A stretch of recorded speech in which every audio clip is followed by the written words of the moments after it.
Welcome back to another episode of the My Latin Life podcast. Since 2014, My Latin Life has been your trusted guide to traveling and living in Latin America. Today, I'm joined by a guest. He goes by Mike NoGoZones. And Mike is an interesting guy. He basically spends his time traveling through the Middle East, Kabul, the craziest places on the planet, basically documenting what it's like on the ground. Mike's coming to us live right now from Miami. How's it going, man? It's going very good. Thank you for having me on. I'm a big fan of your website. So I've been following it for years. I love the city guides, especially how you have everything formatted and laid out. It's very user Yeah. friendly. Oh, that's awesome. I didn't know you were a fan of the website. How long have you been aware of My Latin Life?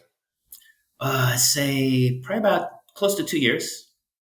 No, actually a little longer because it must have been 2 years before the pandemic hit and kind of travel kind of stopped for a while.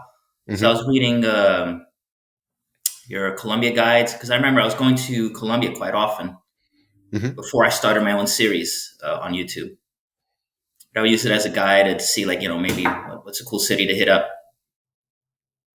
Yeah, exactly. And for anyone listening that's not familiar, My Latin Life is first and foremost a website. That's what's been around since 2014. And we're very famous or infamous for our city guides. So, Mhm. for I'd say 100 plus cities in Latin America, we have city by city guides. In Colombia, it's Medellin, Cartagena, Bogota, Right. etc. And what to do, where to stay, what's the nightlife like, recommendations on where to go. How adapted is it for digital nomads and travelers?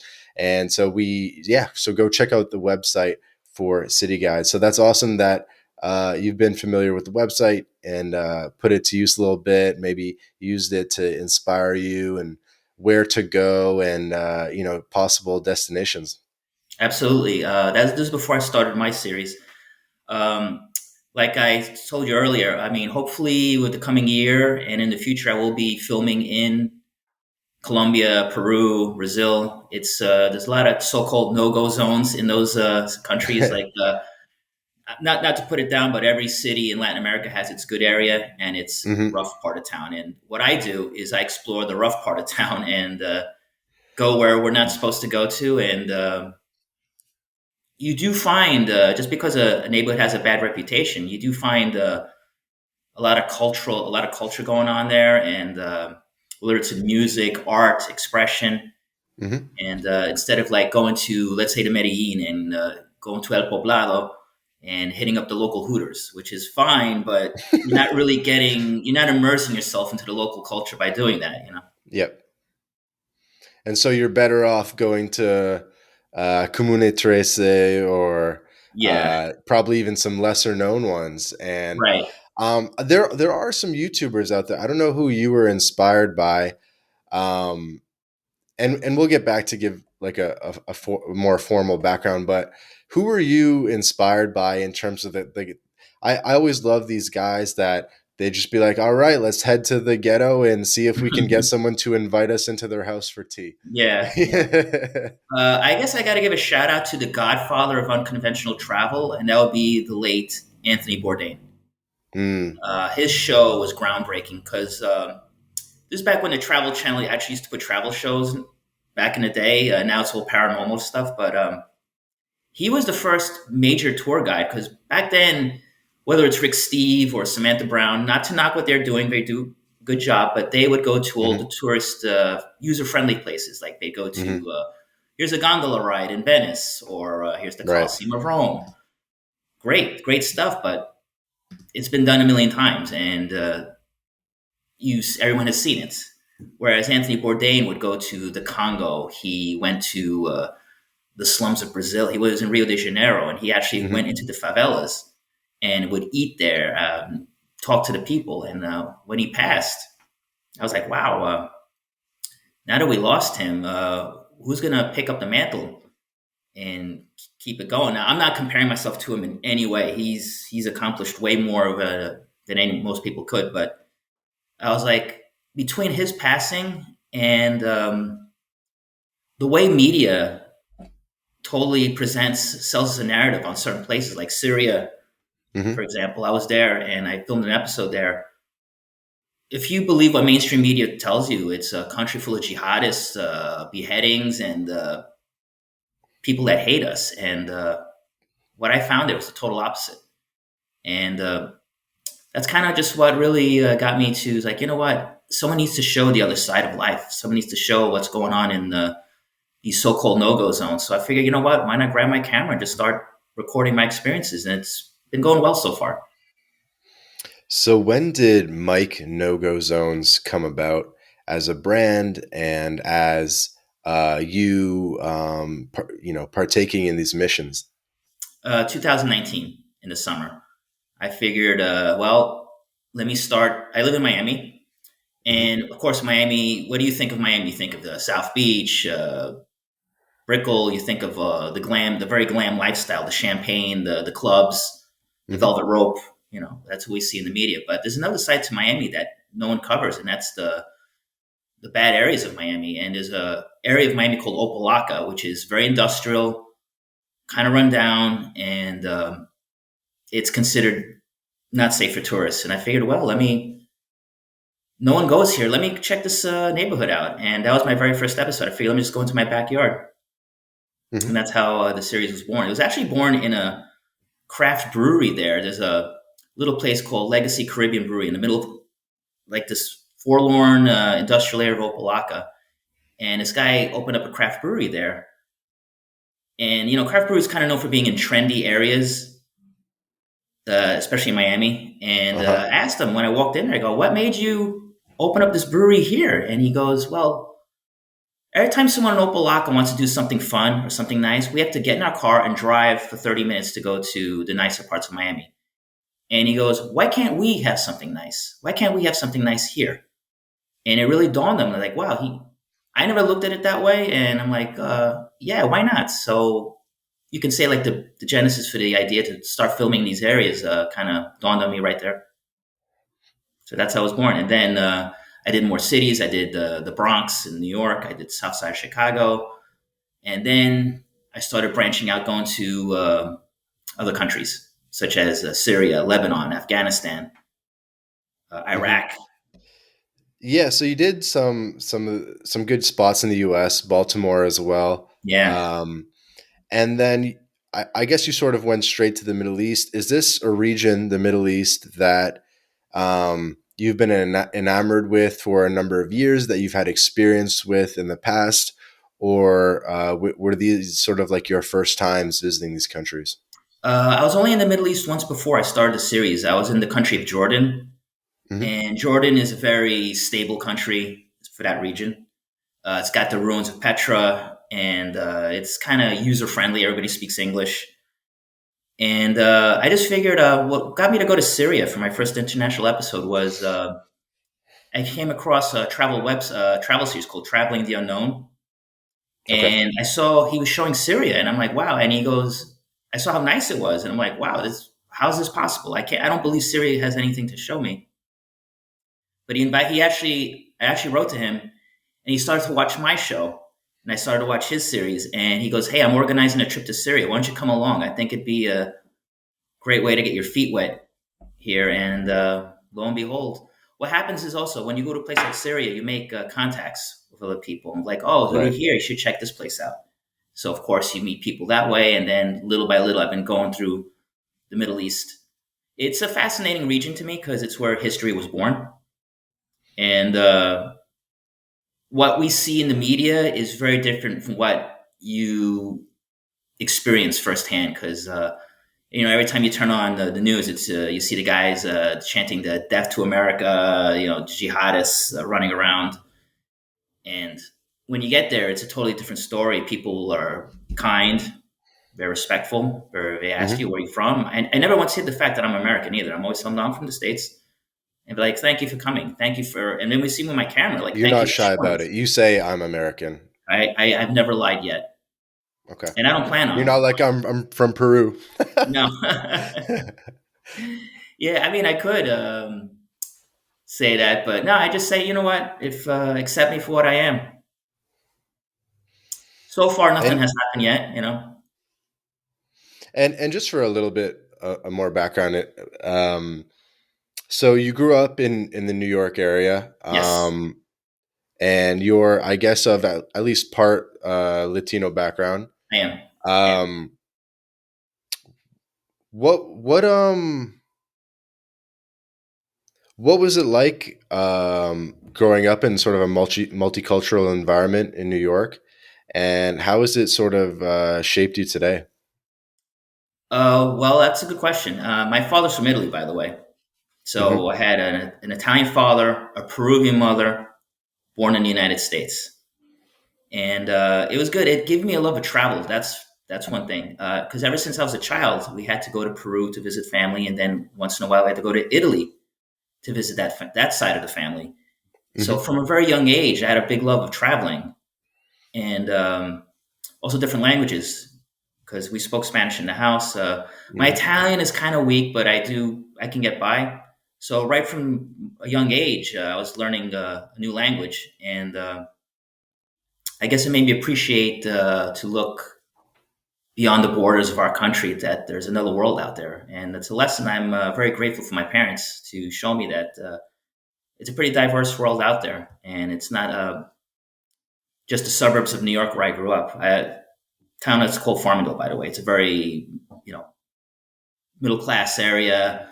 Not a whole lot going on. Very homogenous. At least it was back when I was growing up there. So yeah, I guess you can say I really, from a young age, already was broadening my horizons. Yeah, it makes sense. I Yeah. mean, I guess a little bit about myself. I'm from Toronto, Canada, Mm. one of the most diverse cities in the Right. world. More than 50% of the people in the city were born outside of Canada. We have Amazing. people from literally every country on the planet. For a lot of countries, the largest diaspora group is in Toronto or in Canada, whether that Mhm. be like Eritreans or Jamaicans Wow. or like Yeah. a million things, right? Um, so I grew up around a lot of diversity, Mm. but grew up in pretty much like a normal, like white kind Right. of like Irish Italian household. You know what I Same mean? here.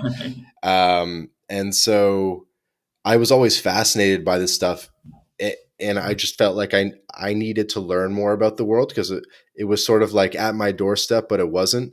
And I was always fascinated by languages because it just seemed like a superpower.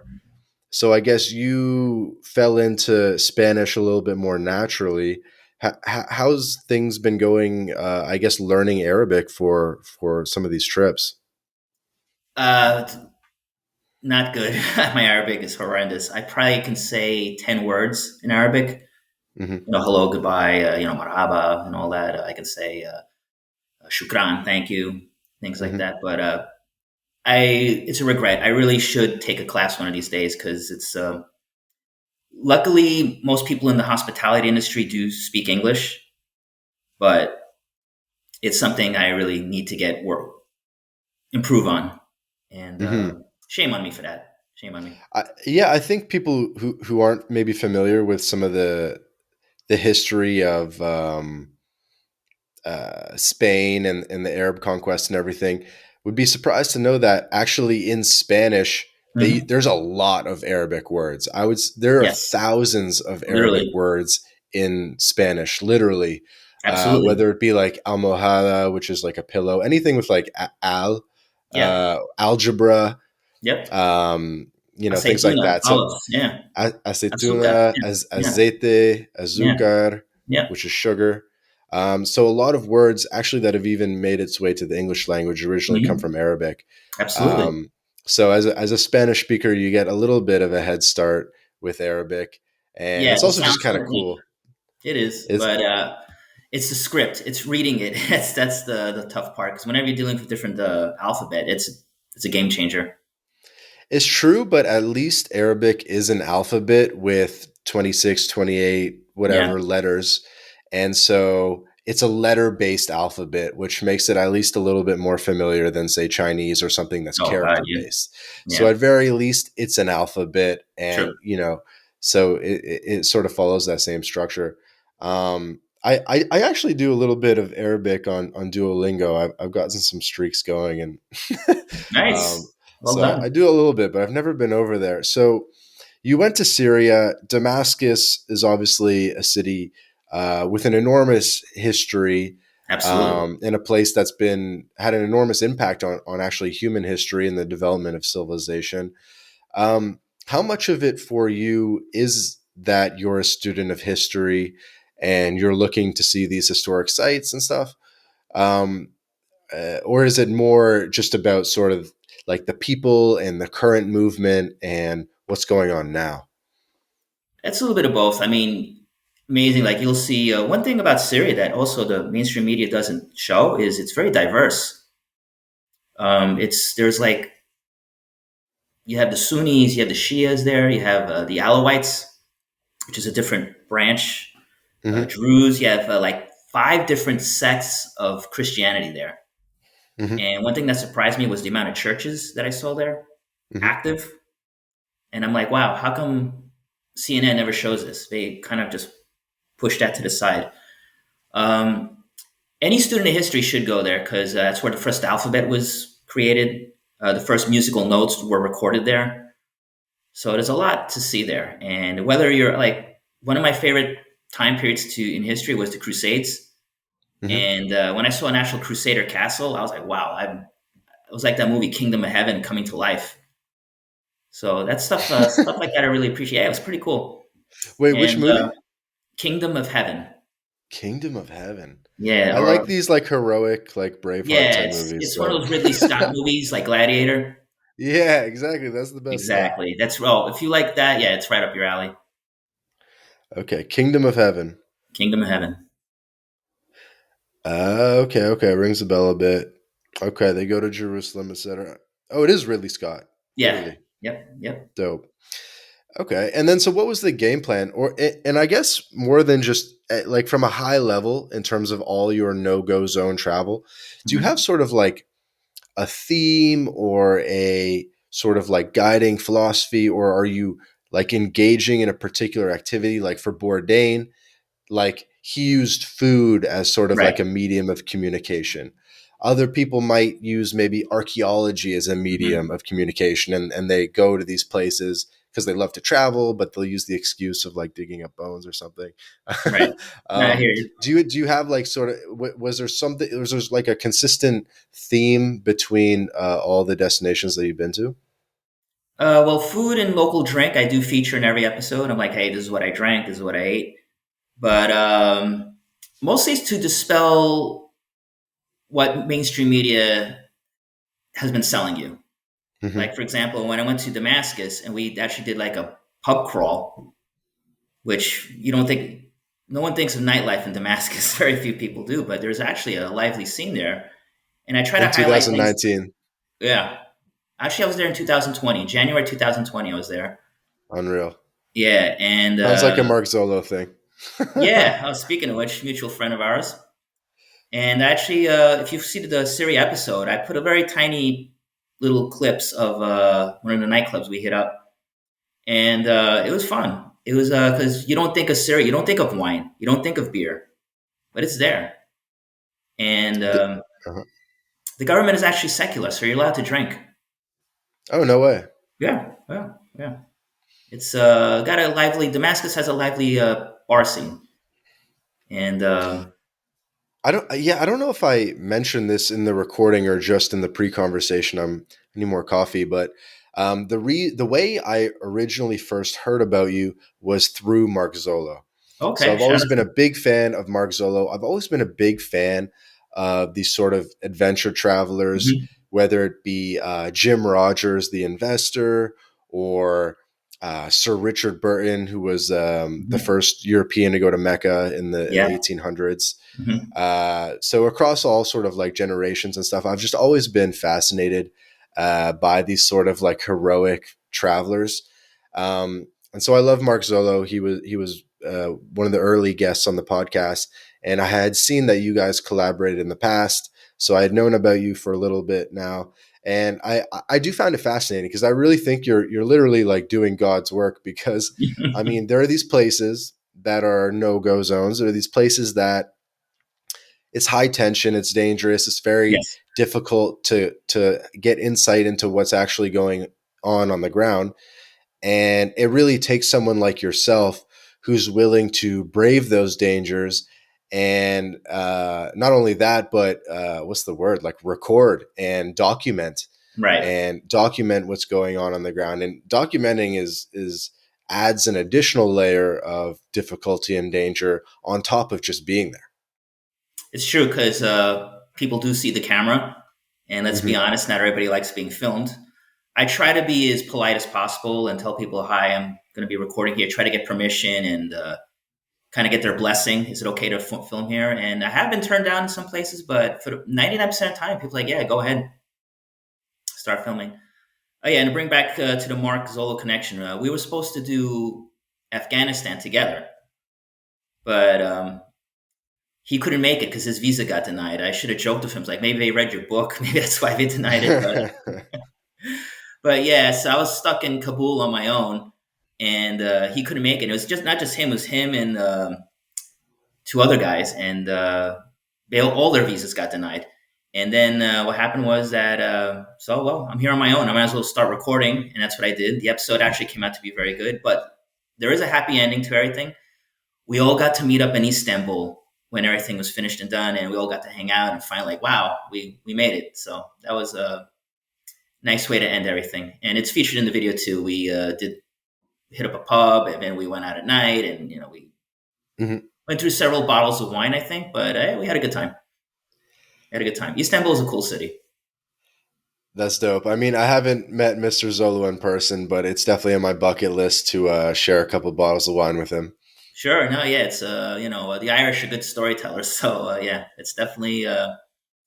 This is Hopefully, true. I'll cross paths again one day. So And just to give people an idea, so I mean, how many episodes of No Go Zones have you filmed? And just sort of rattle off some of the names of the cities and countries that you've filmed in. sure, it's about 13 episodes so far. First one's Miami, Opalaka. So if people want to see a different side of Miami instead of like the beaches and the nightlife, go to see Opalaka. Then New York City, the South Bronx, which has a horrible reputation, but the South Bronx of New York gave the world a lot. Hip hop was born there, whether you like it or Yep, not. the boogie It's a down. musical genre that look at it now. Salsa music was born there too.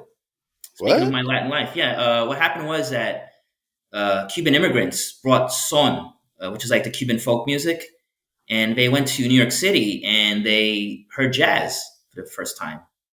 And they said, "Wow!" With the horn sections and all that, because Cuban music back then was more guitar based, Hmm.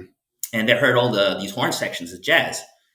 And I guess some of them like, "Hey, what would happen if we took our Latin music, add these horns, and boom, salsa music was born." So that's something that the Bronx gave us.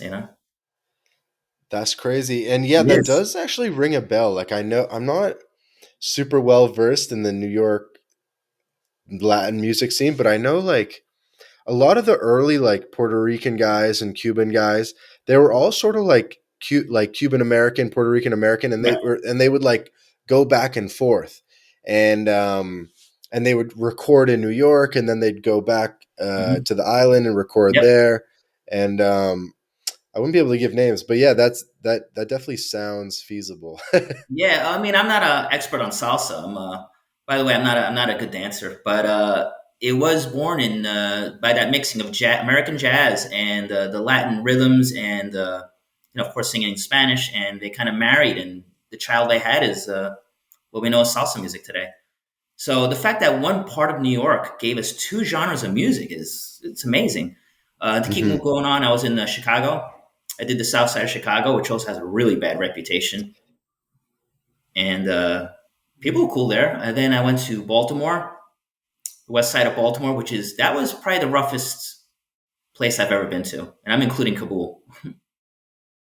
I That was the only time I had my life threatened, and it's because it was my fault. I filmed a drug deal by accident. So you can imagine, these guys were doing an illegal transaction on the corner, and by accident, I stumbled upon them and filmed it. And you can say they weren't too pleased. But once I explained to them who I was and what I was doing, they actually like stopped and looked me up on their phone right there, like, okay. And they're like, they kind of let me go. And I had to pixelate that whole scene out. I couldn't put it in the video because I gave them my business cards too. So they all know my name, my number, they have like all my personal information. All right. So your YouTube channel gave you a hood pass. Yeah. And then, yeah. Then I went to New Orleans. Again, New Orleans has its. I went to not the French Quarter. I went to the Lower Ninth Ward. That was the neighborhood that got totally devastated in Hurricane Katrina. So I wanted to see how that area was rebounding, and it is. It is rebounding. And then I went to Syria, and then I did Lebanon, and then I went to. Then I stayed back in Miami again. I did Miami Gardens, which is considered like a rough part of Miami. But Mm-hmm. the irony about Miami Gardens is that it's our football stadium is there, where the Miami Dolphins play, Yep. and beautiful stadium, gorgeous. But it's in the middle of an area that's kind of considered. People strictly drive into the stadium, and as soon as the game is over, boom, they're out of there. They leave. So I said, why not explore the surrounding area? And it turned out to be a good episode too.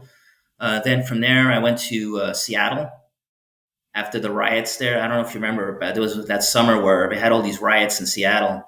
Yeah. They Yeah, the block that like yeah, was like yeah, sovereign. yeah. Chaz, I think they called it. Unfortunately, I got there too late because by the time I got there, it was already dismantled. So there really wasn't much to see. And then I went to Afghanistan. Oh, I did Detroit. Detroit too has a bad reputation, but I Hmm. found the city. It's definitely rebounding. And then I went to Kabul, and Hmm. then I did a little episode in Turkey, Istanbul. But that's kind of a bonus video. It's kind of like East. I tell everyone, listen, this is Istanbul is a great city. Everyone should see it once. And it was like a bonus video. And then I did Iraq. That was the last episode that I did. There you go. That's the whole rundown of every episode. And in the U.S. episodes, were you just happening to be in the city and said, you know what, I'll film a little episode on the side, or did you really go specifically to do these no-go zone missions? No, no, I would plan a trip there. Like for Yeah. example, to New Orleans, I planned a trip and I would do my research. Okay, while I'm in this part of town, what is there to see? What is there to do? So I actually do a little bit of research before going. I have yet to film an episode on a whim like that. Hmm. I like to have a little bit of background, do a little bit of research before And jumping on a and plane. even in the U.S., would you try to get like a fixer or someone on the ground that can sort of take you around? Like you go to South Side of Chicago, are you with someone No, I or? was on my own. Totally on my own. The only time I used guides was in like Kabul, Syria, and in Iraq. That's it. That's the only time I actually had like a fixer. You can is the way to put it. Yeah, I'd say definitely in Middle East, a fixer's a good idea, and they're Yeah. relatively easy to come across in Oh these yeah. Facebook groups. Like there's these like there's one like every travel stamp. There's a couple of Every them. passport stamp. That's the one I belong Every to. every passport stamp. There's one counting countries, Hmm. and there are these people that other people that are enthusiasts about going Hmm. to these difficult to travel countries, and you can write in like, "Hey, I'm looking for a fixture. I'm looking for Absolutely. like a chauffeur. Basically, does anyone Right. know one?" And then they'll just like send a link to their Facebook friend like that lives in Kabul, and you know Hmm. you hit them up and you're on your way. So Absolutely. we're doing some of that. Uh, well, for not here in the states, but the thing is, the trip to Syria and Afghanistan, I kind of yeah, I did use EPS for Kabul, but not for Iraq and Syria because those trips were already prearranged. Hmm. So I just took it like that. Excuse me, just okay. And then so focusing on the Middle East a little bit more, just sort of getting into it in more detail. Mhm. Are you really focusing on the capital city where there's maybe a little bit more infrastructure, things are a little bit more familiar, or are you going to more, are you going to cities, are you going to like secondary cities, are you going to small villages, are you going to historic sites in the middle of nowhere like some random like Roman bridge, or like how do you think about the places that you want to knock off the list? Well, in Afghanistan, it was strictly Kabul. I wanted to Hmm. leave the city to take a day trip, but my hotel told me the Taliban is active and you might get kidnapped. So I figured, you know what? All right, I'll just chill out in Kabul. But in Syria, we had trips to like Palmyra, which is like Hmm. major ancient ruins. Yep. I did mention the Crusader Castle. That's called Crac de Chevalier. We took a day trip to there, and we did get explore a lot of the secondary cities in Iraq. Yes, Baghdad was our base, but I did go to Karbala and Najaf, which is two secondary cities outside of Baghdad. And those cities I found very fascinating because they're considered holy cities for the Shia sect of Islam. Hmm. So it's definitely unique to see, not being Muslim, but it's kind of like their Vatican in a way. It's Hmm. holy temple shrines everywhere, and oh, we couldn't drink there. We couldn't drink alcohol there. No bars in Karbala or Najaf, but I did bring a couple of bottles of arak with me on the trip. Put it in my bag, and I mean, I guess if Mark Zolo was with you in Afghanistan, you guys would have been smoking a little something. yeah, we were. The thing was that he had an itinerary planned, but since he couldn't make it, I kind of was on my own, and I had to get a last minute guide. I'm sure, yeah, I'm sure we'd have had some crazy. If there would have been a bar there or some kind of clandestine gathering, I'm sure he would have found it. But in Kabul, yeah, I was kind of on my own. But yeah, I'm sure you're right. He would have found something.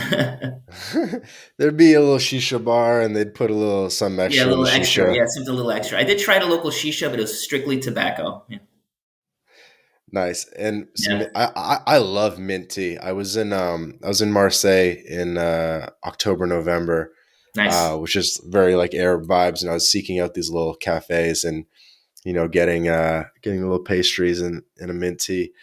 Um, so do you have, when you go, do you have any footage that you're really, really trying to get? Do you know what type of footage you're looking for?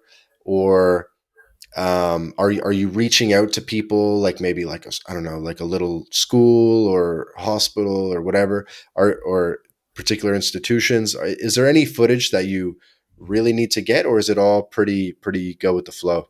I just go with the flow. I mean, if we do visit a school, great. I'll film it. If not, no big deal. I mean, luckily in the Middle East, it's so historic. Like everywhere you go, whether Hmm. it's a church or a mosque or a temple, it's pretty much you can't lift a rock without coming across something historical there. It's true. How did you find that to be the case in Syria? Like, did you find everything, all the historic stuff was kind of demolished, or was there still a lot even in Damascus? Damascus was never overrun by the rebels, so it's pretty much intact. But when I went to Palmyra, it was sad. ISIS was there, Hmm. and they destroyed a lot of it. Some of it's intact, but when I saw some of the stuff they knocked over, it was heartbreaking. I'm like, And wow, it's why not would? just knocking over, right? Like they're actually like sort of acquiring these pieces to sell them to Yep. like finance their efforts Hmm. in antiquities. Yeah, exactly. And I'm gonna tell you a really sad story. The curator of Palmyra, Hmm. he hid the most valuable objects to avoid, because he wanted to save them. Right. And they actually had him at gunpoint to tell him where the most precious artifacts were, and he wouldn't say a word, and they beheaded him and put his head on display. I mean, sorry to get so grim about this, but it goes to show how brutal ISIS was. And this guy loved Palmyra so much, he sacrificed his life for it.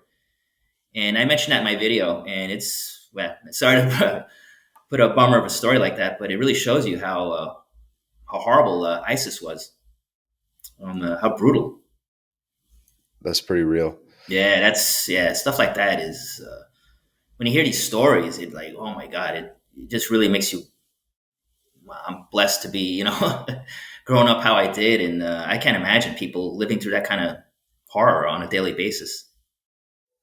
Yeah, I'm actually getting more and more interested in antiquities and artifacts. Mhm. I'm here in Mexico right now, in the Mayan Riviera, where we there's lots of ruins and everything, and a lot of that stuff has actually made its way to museums Mhm. and at Harvard and Yale Right. through some of their earlier expeditions, and um, it's interesting. I almost don't know what direction to take the conversation because I'd love to like double down on some of these countries more to get sort of more of like a mental picture of what's going Mhm. on. But I feel like there's a lot we could cover. Um, what was your favorite of the Middle Eastern countries? So I guess it would be between Lebanon, Syria, Afghanistan, and Iraq, Yeah. and I guess Lebanon. Jordan, Yeah, Lebanon, Jordan too. Yeah. I didn't film in Jordan. This is before I started the series. right? I'd say Lebanon. It's so diverse and the culture is so rich. And if you're a Westerner, I guess some people don't like it's like, oh, it's too westernized, but I don't know. I just love the history there.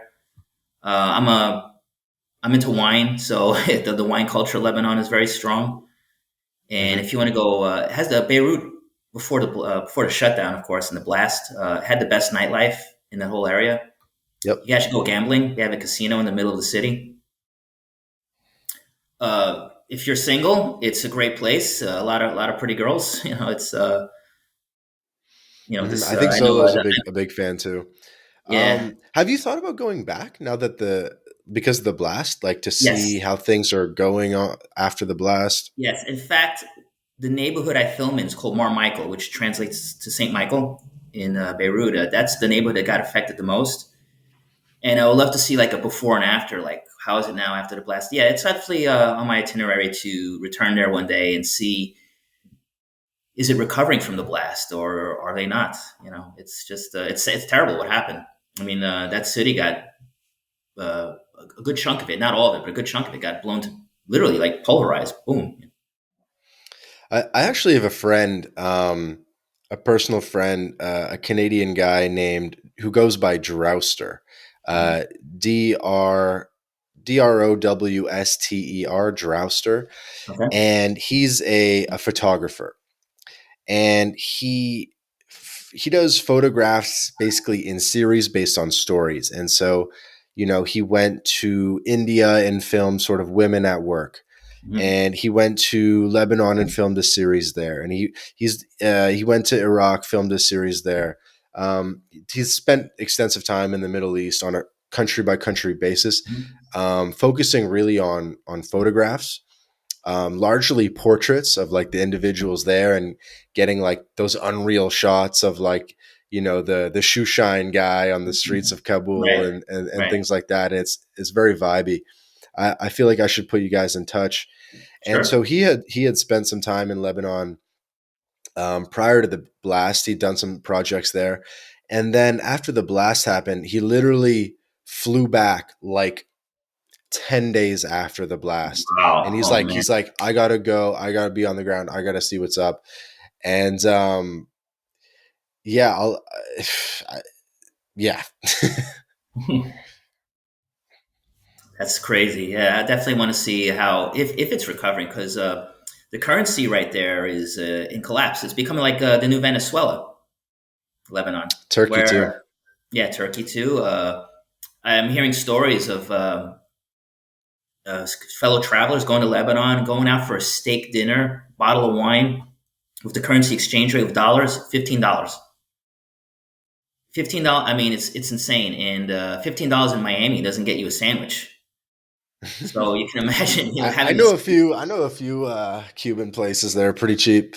Yeah, I guess because I live by the Wynwood area, which is like I live in the hipster neighborhood, Yeah, so everything's so overpriced.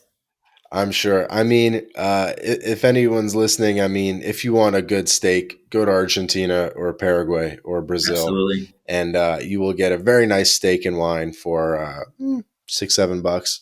Who knows? Yep. Very cheap. in Paraguay, they sell steak like on the street. They just have like guys with like barbecues like on the corner, and you can just get a full steak with like a potato on the side for like 250. That's incredible. Speaking of Paraguay, and this is my Latin life, there is a city there I'm dying to film in. It's called Ciudad del Este. Yep. And from what I've never been, but I'm told it's like the Wild West of Latin America. That it's a lot of contraband is flown through there, and there's even rumors that there's some Hezbollah militants hiding out there, Hmm. and it just sounds like a fascinating city. That is definitely a potential episode for me. That I would love to go to Ciudad del Este, film there, and see what kind of crazy adventures I come across. Because I can't imagine. It's at the I was on The called the triple tri border. frontier. Yeah, yeah. You have Argentina and Brazil right across the border, and Hmm. I heard it's just like Yeah, I was actually there in 2021. okay, In like May June 2021. I went to Ciudad del Este. On my personal channel, I actually filmed some stuff, put it up. And you're right. The city, I guess, as a bit of a segue. So, yeah, the city has a huge Arab population. I would okay. say over 100,000 Arab speakers are Wow, it's in that incredible. area. So that's a really significant amount. And you'll hear Arabic on the street. And there's all these like shawarma guys on the street, and all the shawarma stands all over town are like actual like dudes from Lebanon and the Right. Middle East, like speaking Arabic with their brother, like yelling in the kitchen and all that. Mhm. Um, so it's really yeah, it's awesome for food. And yeah, there, and it wasn't a rumor. There actually was like Hezbollah financing going on there. Yeah. They've like arrested some guys and stuff like that. You can kind of look it up. There's Wikipedia articles. Oh, I'm sure. So there was a little bit of that going on. And you're right. It's actually just a wild west, economically speaking. The border is basically an open area where you can go over the border without your passport from Paraguay to Brazil. You just walk across the bridge and no one's going to stop you. Hmm. And so there's a lot of trade. Um, People will, buy stuff in Paraguay, bring it back to Brazil, load like an entire Dodge Caravan to the brim full of clothes or makeup or whatever, and then go sell it in Brazil because they can buy it sort of tax free. And yeah, it's just nuts. It's sort of like a super rundown Hong Kong or something, like crazy like rundown buildings with the wires everywhere, a million people on the streets, stands, like just like it's just like a huge open air market basically. Cool. And it would definitely work well as a no-go zone and not particularly dangerous at all. You'd have no problem filming there. Okay, so I think you sold me. I think hopefully this year I'll get a chance to go down to Paraguay. Other Yeah. cities, since this is a Latin American website, other cities I definitely want to film in is Bogota Uh-huh. and Lima because I have family connections there. We talked about Medellin briefly at the beginning. Comuna 13, I think, would be a Hmm. good place. And Cali, I hear, has a has a shady reputation too. Yep. Buenaventura, have you been to Buenaventura, Colombia? I know what it is on the Pacific coast. Yeah. Yeah, That would be a really good one to yeah, film. because no one goes there. Like the tourists do not go there. They do Yeah, not that get shit in. is Like ghetto. perfect. Sounds like a future episode. Yeah, I think there's sort of like two travel paths that you can take almost. You can go to a normal frequented city and then go to the bad parts, or Yeah, you can go to somewhere that's just like straight up all bad right. or slightly dangerous. So, and you can kind of do a little bit of both. So you have a little bit of like flexibility. Absolutely. Yeah, I figure because Rio de Janeiro, yeah, you have the touristy area, Hmm. then you have the favelas, where things can get kind of intense. Right. Or you could go to like northern Brazil where the whole city is scary.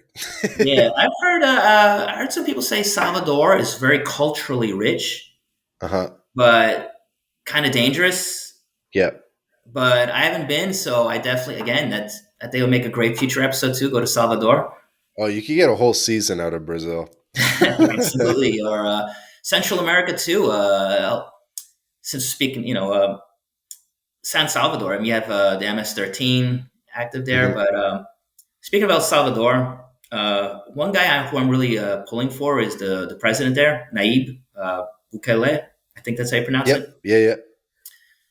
He is embracing technology like no other Latin American president has before, with his whole love of crypto and Yep. to bring investment like that. I mean, I want to give that guy a round of applause for thinking ahead and for trying to put El Salvador in, in just to move it along and to break away from its painful past and to really lift up because Central America has a lot to offer. Fertile its history. You have nice people there. You have beaches. You have, but due to the crime, it Yep. does scare away some tourists. And hopefully, I mean, I'm really cheering for that guy. Yeah, I actually want to get down there and Yeah, same do here. some boots on the ground stuff because there's definitely going to be some announcements soon, and I almost want to be there in El Salvador because they announced sort of the Bitcoin residency in Bitcoin City, Right. but they didn't announce the details, and it's not like an open program yet. The high level knowledge we have is that there might be a residency for 3 Bitcoin or somewhere Awesome. thereabouts, or you buy like bonds equivalent to 3 Bitcoin. Hmm. But the details haven't been unveiled really. It hasn't been launched, but I think it's going to be really soon, that announcement. And so I'm almost like, it would be kind of sick to get down there, be one of the first people in line, put the Bitcoin down, get the residency, and just like, I don't know. And just, so I think it'd be cool to be there for that. I think for some people that could be a valid strategy. Um, but also it would be such a mind fuck to be there Mhm. and, use Bitcoin for transactions and Absolutely. go to meetups and just sort of like see, with this sort of like futuristic, society could look like. Exactly. And it's amazing because now, listen, we're discussing El Salvador. Before Naib took power, whenever anyone mentioned El Salvador, it was about MS-13 or get The murder violence, rate. Yeah. or I mean, they do have good coffee, so let's give props to that. Yep. And we're kind of changing the conversation, and the fact that now people talk about investing in El Salvador, make it the Mhm. crypto capital of Latin America. Why not? I mean, it's We live in an interesting time where more mhm. people want to move to El Salvador than want to move to Canada or Australia right now. That's an interesting point, huh? If they can And, attract the crypto crowd, wow, it's gonna turn that country around. and so have you heard about the Canadian Freedom Convoy? Oh, is that the truckers? The trucker Yeah, movement. yeah. Oh, yeah. It's So it's actually today. I really. normally wouldn't even bring it up, but it's today. And so actually this morning, here in Playa del Carmen in Mexico, we had like a Canadian freedom rally here in Mexico, and they're having them all over the world. So we had about 100 strong people out in the park. We took pictures. We had big Canadian flags and stuff like That's that. awesome. You know, That's awesome. big signs saying like freedom. We support our truckers. Blah blah blah. So That is I, great. I was actually literally just at that this morning, and I was like, okay, guys, I gotta go record the podcast. Um, and so yeah, just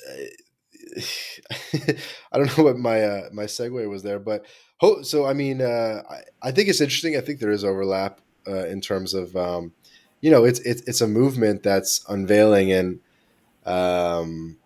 finally a little bit of hope for Canada. Yeah, I mean, things in the states. It's weird how like the whole shutdown in the states happened. I live in Florida, and our Hmm. governor was saying, "No, we're not shutting down. We're going to keep it going." And in the beginning, he took a lot of criticism, but it turned out to be the right decision because New York City shut down really bad. And what happened? All those people moved to Miami. Miami is growing at an exponential rate, Yep. and it's because we're probably one of the most business friendly places to be. Hmm. And And freedom for friendly. all the gringos that are listening to your podcast, Miami by far is the most Latin city and bilingual place to be in the states. Yep. Like if you don't want to move to Latin America, I tell them just come to Miami. It's close to the same thing. I mean, you have American technology and efficiency here, but you have the culture here, and like I think I told you in a text conversation we had. I probably spent half the day speaking in Spanish here. Right. So go figure, you know. Yeah, I mean, you'll get your order taken quicker, that's for sure. Oh, absolutely. And this is the financial capital of Latin America in a way, because all the banks from It Brazil, is. Argentina, they'll have branches here. It's Yep. their media companies are here. Telemundo's here. Univision is here. So we're Yeah, it's all funny. I mean, Miami was basically not even an American city 5 years ago. It was basically a Latin city. Normal Americans, like basically, there was no jobs. There's no jobs for someone to live there. You could only really move to Miami once if you had independent income or right. if you like were already rich, because it was one of the basically lowest paying cities in the country, Sure. especially relative to the cost of living. Oh, Where absolutely. you'd be lucky to get like a 50K job in Miami in a call center. There was just no jobs. There's like no factories or anything No, or like high level. There was no tech, and Miami but it was always sort of the Latin American business capital because it was a place where people from all over the Americas and the Caribbean, from those, mhm. 24 countries, could get together on sort of a neutral ground. And, obviously it's always been easy to open an American LLC, and they could do business there because your options were basically the US or I guess Panama, Right. and or one of the Caribbean islands, which wasn't really accessible for most people. Mhm. And so, yeah, Miami has always been the spot. Now, with the new mayor, they've embraced freedom. They've embraced Bitcoin. They've embraced tech. They've said, what can we do to help to bring more and Correct. more people here? And now, finally, people from California are finally fed up. They're moving to Miami. People from the Northeast are fed up with the snow. And finally, there's sort of enough momentum in Miami where it makes sense as a destination. And basically, the entire United States is now just like, are we going to Texas or are we going to Florida? Pretty much, you nailed it. That's pretty much how it is. Yeah, where it's one or the other. Because what New York did in its shutdown, it was draconian. Hmm. And listen, no one wants to get sick. Just to get very personal, I had COVID. It Hmm. wasn't fun, but you got through it, and that's it. And so I now have the antibodies. I was did get vaxxed, but you can't to stop the whole economy for this. Where well, we have the flu is still running around. I mean, it's just didn't make sense to me. But I'm glad. I mean, out of all the cities, I think Miami handled it reasonably well compared to New York City, Los Hmm. Angeles, San Francisco, Seattle. And how long have you lived in Miami? I have been here since 2003. Oh shit. So yeah, I've been here a while. I actually got married here. I got divorced here. So I've had a full life here almost. Yeah, you're a pioneer. Yeah. Been there a long time. And yeah, I feel like you could do no-go zones in Miami and make a whole season out of that. You go to Hialeah. There's a million kind of like Wow, I'm surprised you know about Hialeah. cool cutty spots. Yeah, I spent some time in Miami. I've spent maybe like 3 months in total in Miami, like doing digital nomad stuff. Okay. Um, I I'm from Canada, but I'm set up in the States now. And when I Okay. was originally looking at where should I set up, I wanted to set up in Florida, but there was just like one or two technicalities where it was difficult to sort of get like a like a PO box type mailbox, and sort of like get set up there without fully living there. And but Texas actually was more welcoming to that, and Texas made it easier to get driver's license and Okay. bank accounts and stuff like that, just slightly. So I personally went like a Texas route, but I mean either way, I mean it's definitely funny how I think the U.S. is getting more and more Latinized. Really, I mean, most people don't realize that literally like 1 in 4 or 1 in 5 Americans speak Spanish. Like it's Yep. 60 million plus people, which is probably a low count. So at least 60 million plus people already makes it, I guess, the number two Spanish speaking country in the world after Mexico. I totally believe you. Like I said earlier, you can literally spend the day here speaking nothing but Spanish. Hmm. if you stay in certain areas, of course. But There are people who spend their whole lives in Miami and never learn English. yes, you are correct. I always joke that for people that come here from, let's say, pick your country, that's Spanish speaking country, the worst place to learn English is Miami because everybody speaks it, and I mean everybody speaks Spanish. So if you're struggling to say a phrase, just say it in Spanish, they'll understand you. And or even green, me being American born. I mean, I don't have a Spanish last name, so I kind of fool people. Mm. Having a European last name, and they realize, oh, you do speak Spanish. I go, yes, I do. And plus the stereotype of Peruvians being very dark and squat looking, and I'm not. So it's that's the stereotype that when we found out I'm half Peruvian, we're like, really, I never would have imagined that. I get that a And lot. I guess for anyone listening that doesn't have uh, a conversational grasp of Spanish yet, um, honestly, I just think as an American, it's like an incredibly useful skill for Americans to speak Spanish. I think it's an absolute superpower in America, not just in Miami, but I think it's use. You could be dropped in any city in the United States, and it's going to make your experience better, and it's going to make it easier to make friends, and it'll just generally be a superpower. I mean, what's it like for you speaking Spanish in Miami? Does it make your life easier? What's sort of your general thoughts on um, you know uh, the benefit of speaking Spanish in the U.S.? Oh, it's a huge benefit. Whether it's ordering a meal at a restaurant, dating, it's definitely because when you're American here, you go out to pick any nightlife place. Chances are, at least half the females there are going to be from Colombia, Venezuela, Peru, what have you, and their English sometimes isn't the best. But if you can break the ice and tell them you speak Spanish, and then they're always fascinated, like, wow, but your name, you don't have a Spanish name. How did you learn Spanish? And then it's like, oh well, I explain my background. They just find it interesting.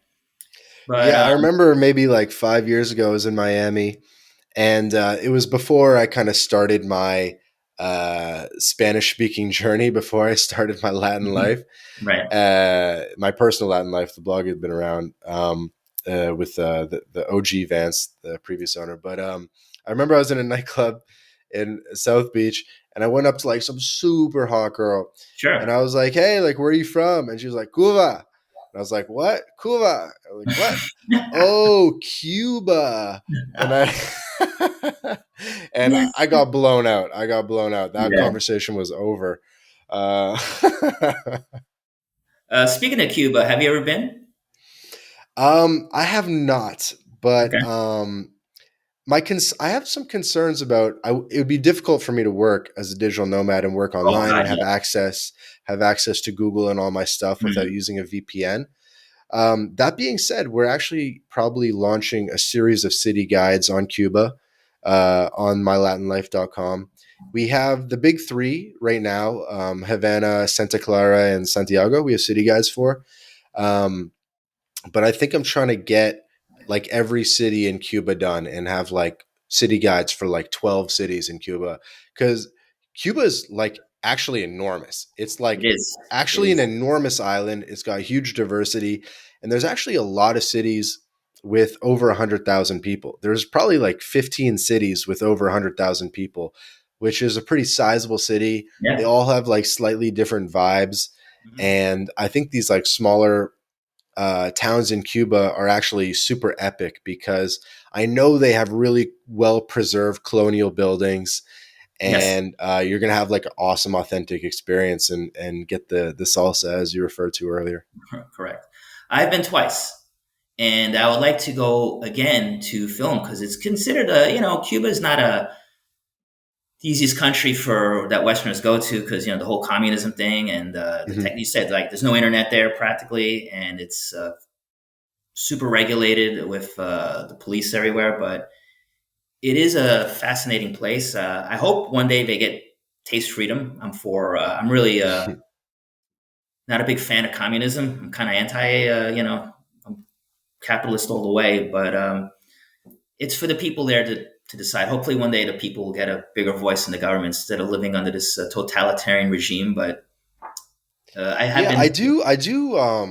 I think you'll find sort of that consistent theme where on the ground it actually is more free, more normal. People are enjoying their lives. They're going for Yeah, ice cream, sure. along the boardwalk and all that. Um, I know some people that like that I know some people in Cuba basically, and I see the Mhm. Instagram stories and they're just doing normal stuff. So it Sure. is. It's just you can just go to a beach club and have a rum and coke and chill, Sure. and it's not like some depressing communism. No, So it's. I guess because one thing about also being in Miami is that there's so many Cuban exiles here, and all you hear mhm. is all these horror stories. How The everyone's boat or treated. whatever. Yeah, and like God, you hear the stories like in Cuba, my uncle was detained because he criticized the government, and You hear so many horrible stories, and like, oh my God, it's such a that's no way to live. But I mean, I do hope they get freedom one day. I really do because I think everybody deserves to live in freedom. That's just personal view of mine.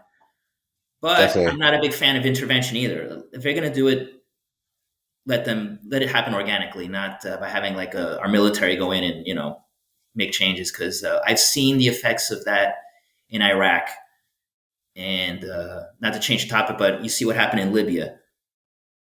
When you have these interventions, it usually backfires on you. So it's better that it happens on its own.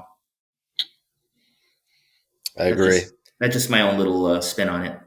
Yeah, have you read Confessions of an Economic Hitman, the book? No, I haven't.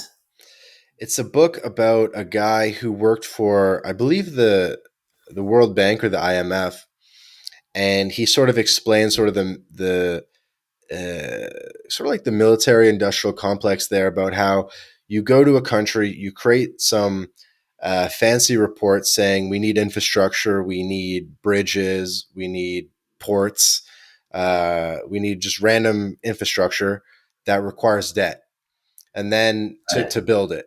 And it's all good because, jobs, economy, blah, blah, blah. But then where are they going to get this debt from? And they have to get the debt from the World Bank or the IMF or a couple of these interdevelopment bank organizations. And then once you take the debt from these organizations, then you're pretty much at their beck and call because they can cancel the next tranche of the debt or raise Mhm. the interest rates or just really mess with your country's sovereign credit rating. And then you're just completely, it's sort of like debt based capitalism or debt based what's the word, political outreach. And that's like a way that we've sort of like been able to economically control Latin America and most of the world really. And it's a fascinating book that has relevance in Latin America but also in the Middle East and other areas. Sure, I definitely got to check that out. I'll definitely next long flight. It sounds like a good some good reading material. Yeah, it was a bestseller. Like, there's mad copies out there. Um, Confessions of an Economic Hitman. All right, we'll start wrapping up. We did hit the hour mark. Okay. Um, I thought maybe rapid fire name a bunch of places that would be cool to do a no go zone in Latin Sure. America. This is going to be a bit of a freestyle here. I was thinking it would be cool to do the Darien Gap from Yes. Panama to Colombia Yes. and sort of like get in there in the mud, seeing guys, traversing one way or the other. I thought another cool one would be I've been learning about at the border of Mexico and Guatemala in Chiapas. There's a Okay. town. It Yep. starts with T, and there's all these immigrants from Africa and all over the world, basically, and they're basically on their way to the U.S. to seek asylum, and they sort of get held up in Mexico, and Mexico sort of weirdly like formalizes them and like gives them like an ID card so that they can like traverse Mexico as refugees on their way to the U.S. It's very weird. There's some journalists that are covering this. So that's another one in Okay. What's the name Chiapas, of the town Mexico. though? Chiapas. Okay, I know Chiapas, but Um, I yeah, gotta look that it's up. at Yeah. Just give me a sec here. I can pull it up. Tapachula. Tapachula. Okay, I'm writing that down. Tapachula. Cool. That's definitely food for thought. Hmm. Another one would be, I mean, there's definitely there's like a cartel war going on in Mexico where Guanajuato seems to be one of the ground zeros of it. So in Celaya, and kind of all through Guanajuato, there's like crazy stuff going on right now, and I think Mexico's definitely been filmed a lot by people. Like, there's definitely been guys that have filmed northern Mexico and the Right. vibe and the whole like narco culture of northern Mexico. Yeah. But I've also always been interested in some of the places like Chilpancingo, which is the capital of Guerrero, which is sort of like a dangerous city, but the capital of a state with a lot of history and culture, and then sort of the dynamic of like a place with hundreds of years, thousands of years of culture, but then also um, sort of like modern tension, I guess. Um, where else? I think northern Brazil, Right. I think specifically Salvador around there. Salvador would be a good one for sure. I was thinking even more the north of Brazil, Okay. Belém, Belem, Okay. Yeah. Yeah. I've and heard of it. and São Luís as well. São Luís is in the state of Maranhão, and the state of Maranhão is really interesting. They have the best preserved Portuguese colonial buildings going back 400 plus years, but it's also like the poorest state in Brazil. But they have amazing nature, but it's like super like Africa level poor, but like amazing culture and stuff like that. And it's like a crazy mix of like danger, but vibrant positive energy, but like extreme danger. Nice. I just wrote it um, down. So so I think northern Brazil, I've always okay. wanted to go to. So if anyone else goes, that's cool. And then I think for you personally, I think you should really do some stuff in Peru and sort of maybe Absolutely. do some like discovering of your roots. Go to like Lima's insane. It's like a 10 million person city It is. It's huge. that most people only know Miraflores and Barranco, but there's a whole city, and I think you could go into some of those more, um, what's the word, like normal neighborhoods and Right. Where it's more blue collar. You know. yeah, blue collar neighborhoods, and get that real Lima experience. And I bet it's totally different. Oh, absolutely. The Callao is experience like the there. big port there. That's the. Hmm. I heard it's a little rough and tumble there. That's how it's Hmm. been described to me. Yeah, so there's just a couple. I mean, Guyana, Suriname, and French Guiana, um, has that's the place where most experienced travelers never make it. Right. Uh, That's. so so like Suriname and Guyana would be like super cool as well. Um, yeah, so those are kind of the big ones I'm thinking. I think Yeah, I think one Caribbean place that's definitely a no-go zone. Haiti. yeah, definitely. That's it's got an interesting story there. You know? And it's gotten worse, right, because of Yeah, not the worse. recent The president that's got yeah, he got thing. killed. He got killed on the job, which is God. I mean, we shouldn't be laughing. It's just insane what's going on there. It is I think insane. the Yeah, president is safe there. that would definitely be a crazy one. That would be like extremely dangerous. My God. Yeah, yeah. I have So to. I would definitely need a fixer there. Definitely. yeah, so I think Latin America could potentially be a area of expansion for your brand. If you do, obviously, My Latin Life will be here to support and promote any content that you put out from there, and maybe even catch you somewhere along the way. Absolutely, definitely. And you're in Playa del Carmen. I think I heard you say that's a Yeah, cool. You're in at a the good moment. area. You're in a good area. I was there about 4 years ago for a wedding, Hmm. and one of my cousins had a destination wedding there, and I had a blast. I had a great time there. Definitely. Yeah, Playa's good. Playa's good. It's very comfortable, walking city, walk to the beach, Yeah, lots of digital nomads, enough Canadians to hold a freedom rally this morning. that's So cool. And it's not as commercial as Cancun, for example. A little more laid back, which I like. Cancun's nice. I've been there too. It's not bad, but it tends to get more of the frat crowd, the spring break type, and I'm a little over that by now at this point in my life. I like Playa a lot. Yeah. And then do you plan on going back to the Middle East at all? Actually, in March, I'm going to Iraqi Kurdistan. Oh shoot. Yeah, so I'm going back in March. That'll probably be the last Middle Eastern episode for a while because I do need to branch out more. I need to go to film in Latin America, for example, or even Africa. go to Africa. Somalia would be Somaliland would be a good place, or I mean, anywhere in West Africa you can go there too. Whether it's maybe not Senegal, but like Guinea-Bissau, Liberia would be a good one.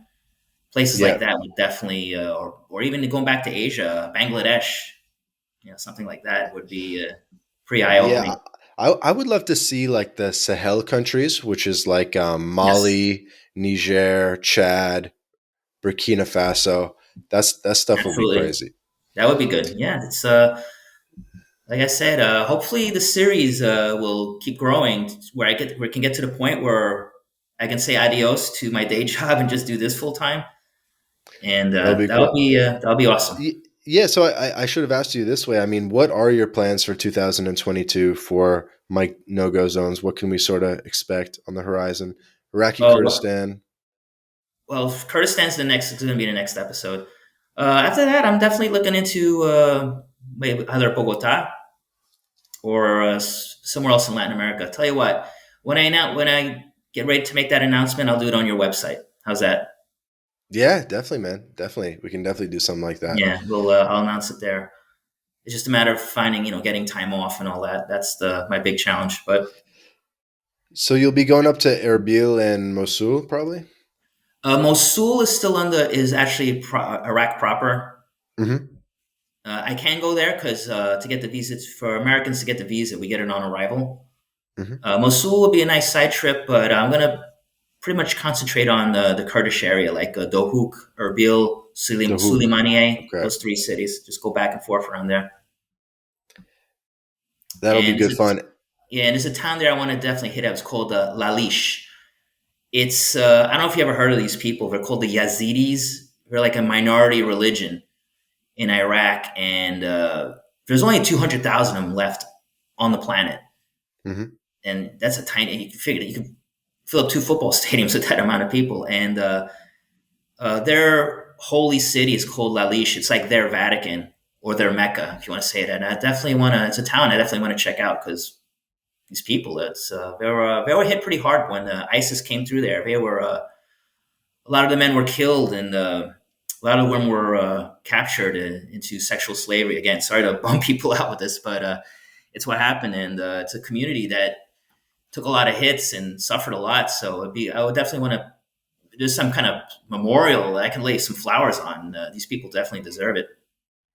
So definitely, Yeah, it's a time I I think want to the hit up. culture of the Middle East is fascinating, and I think people would be surprised to know how many small, sort of endangered languages and Oh cultures yeah, there are there that hmm, coexist together, absolutely. and ethnic groups and stuff like that. It's actually really fascinating. I wish I Yeah, could have spent more time in this episode on it, but I wanted to sort of keep things a little bit Latin America centric. I understand. Um, Maybe for like a last little value add thing for anyone still listening would just be to talk a bit about gear. So, what kind of gear are you bringing when you do these trips? Let's say you go to Kurdistan. What are you doing for like a phone plan? Are you packing sort of like backpack only, or do you have like luggage? Or just bring us through a couple of your like gear tips. Well, I definitely bring my laptop. The camera equipment that I use is GoPro, Hmm. and I have the little stand. I also have the boom mic to help record the audio, and I try to pack light. I just bring like one little suitcase, clean underwear to last, toothbrush, things like that. Just in case I go to somewhere any or fancy or formal, I will bring like a long sleeve black shirt so I can dress up if I have to. If we go Yep. to a night spot or whatever. Mostly jeans. Don't bring too much. Comfortable shoes, of course, to walk around. And again, for if there's a fancy night on the town, bring one pair of black shoes. And yeah, this is, my camera equipment. My as far cell phone. I buy a local SIM card. it's pretty easy to find in Hmm. any country to go to. And believe it or not, most restaurants and cafes wherever you go has Wi-Fi. So you just ask them for the local Wi-Fi password, and boom, down get on WhatsApp. You can send your emails. You can catch up on all your work. And So in your experience, like with the SIM cards that you'd get in the Middle East, did they have a lot of data and you would just tether your phone to your computer and then work off the SIM card data? a decent amount. I mean, definitely enough for a week. Hmm. And yeah, I've done that, but mostly I've just used the Wi-Fi either in the hotel or if I go out to eat, if I hit up a place for lunch. Yeah, because the big thing is like uploading footage to the cloud and just make sure It that you have is right. backups. It doesn't just in case it gets lost. Yeah. But yeah, chances are there's going to be like one thing. The reason I like Lebanon too is that literally there's a Starbucks in every corner. Hmm. So they usually have the best Wi-Fi in Beirut, and I would go there a lot. Just, I mean, I hate to be that American guy that goes to American franchises abroad, but for tech reasons, I'd get a coffee there just to check up on my emails and catch up on work. And No, they're providing a good service. yeah, Quick question about the GoPros. I have one as well. I've done some vlog stuff as well. I This is weird, but I almost find that the very default out of the box standard setting, I can't beat it. Like I've played around with the settings. I've done, like the landscape and this and that, different whatever. And I always just find that the default preset better. Do you have any specific settings that you use when you vlog? no, just like you said, the default settings. It works. I've been using it from day one, and it's been that way since. I haven't So made any default changes. settings, wide Yep, 1080p. right. And it's been working so far. I always go by the adage: if it's not broke, don't fix it. It's been working so far.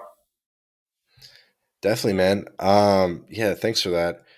So yeah, so again, obviously Mike's channel is Mike No Go Zones. No Go Zones is one word, Correct. NoGoZones. Anything that you want to shout out? Do you have any yeah, anything you want to promote? I guess to the original Vance for starting my Latin life. To Mark for uh,